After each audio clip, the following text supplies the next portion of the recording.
তবে স্বাধীন বিচার ব্যবস্থা দেখার জন্য কোনো কারণে যেন আবার অরাজকতা না হয় সেটিও খেয়াল রাখতে হবে। আমি সরকার সরে আসছে এই কথা আমি বলতে পারি না, এই কারণেই যে আইন বিচার এবং সংসদ বিষয়ক মন্ত্রী উল্লেখ করেছেন যে সাংবিধানিক বাধ্যবাধকতার পরিপ্রেক্ষিতে 133টি যে অধ্যাদেশ জারি করা হয়েছিল, বেশ কয়েকটি অধ্যাদেশের কার্যকারিতা এই 30 দিনের মধ্যে সম্পন্ন করা সম্ভব, যেগুলো পরবর্তীতে আইন আকারে উপস্থাপন করা হবে।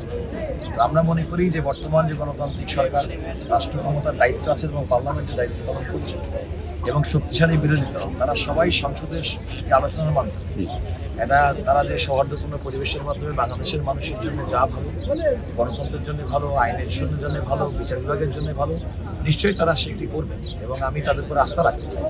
বিশেষ করে 12 ফেব্রুয়ারি 2026 নির্বাচনের পরেই বাংলাদেশের মানুষ স্ব এলাকার সংসদ সদস্যদের প্রতি যে আস্থা স্থাপন করেছেন, তারাই তো এখন তাদের প্রতিনিধিত্ব করছে। সুতরাং জনগণকে প্রতিনিধিত্ব করার সুযোগ যে এমপিরা পাচ্ছেন এবং সেখানে আমরা অত্যন্ত মিডিয়ার মাধ্যমে দেখতে পাচ্ছি যে সরকারি দল এবং বিরোধী দল তারা অত্যন্ত সক্রিয়ভাবে পার্লামেন্টারি প্রসিডিং অংশগ্রহণ করছে এবং গণতান্ত্রিক ব্যবস্থায় বিশেষ করে পার্লামেন্টারি ফর্ম অফ পার্লামেন্টে কিন্তু সমস্ত সমস্যার আলোচনা এবং সমাধান হতে হবে।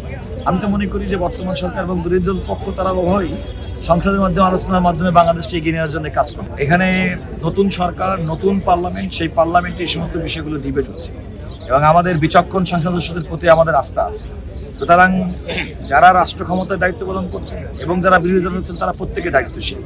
সুতরাং তারা কিভাবে আগামী দিনে সুপ্রিম কোর্টকে দেখতে চান, নিশ্চয়ই তারা পজিটিভ সুপ্রিম কোর্ট দেখতে চান, স্বাধীন বিচার ব্যবস্থা দেখতে চান। তবে স্বাধীন বিচার ব্যবস্থা দেখার জন্য কোনো কারণে যেন আবার অরাজকতা না হয় সেটিও খেয়াল রাখতে হবে। সুতরাং আমাদের দেশে মূলত কোনো আইন করলেই হবে না, আইনের বাস্তবায়নের ক্ষেত্রে আমরা দেখি নানা রকম জটিলতা। সুতরাং অনেক ক্ষেত্রে জটিলতা নিরসন করার ক্ষেত্রেও যে আমরা সেই ক্ষেত্রে দেখতে হবে যেন পরিশীলিত কাজ হয়, যেন আগামী দিনে কোনো একটা সময় মনে না হয় যে এটা করার কারণেই বুঝি আমাদের এই ক্ষতির কারণ হয়েছে।